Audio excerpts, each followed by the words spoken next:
So the next step is understanding what is it going to feel like when you achieve that goal. Let's use for an example, you want to run a marathon. Okay, and you got to do all the training, you know all that up front, but what I want to know is what are you going to feel like when you've crossed that finish line after 4 or 5 hours of running and crossed the tape.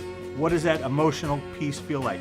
That's the next step. When you've written down your dream, what is it going to feel like? The next thing that we want to do is what are the consequences of not achieving that goal? Take note of those. What are the things that you're not going to be able to have? Okay, and make a list of those. How do you feel about that? And then finally, what is it you know you need to do to get over those consequences and some of the barriers that are going to be in your way? Make a list of the barriers. What are the things that are potentially going to be in your way? Is it going to be your family? Is it going to be time? Is it going to be money? Let's put that down, and that's going to help us understand what we need to accomplish first before we help you get to your goals and to your dreams. So what I want to talk to you about now is the experience. We talked about that. If you, for example, you were running a marathon and you crossed the tape, you crossed that finish line and you accomplished it.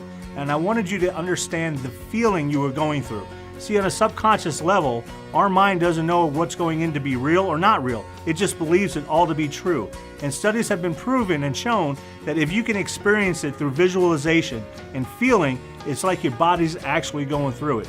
I'd once read a story where there's a group of guys that worked on trains, and one of them had got locked up in the refrigerator car.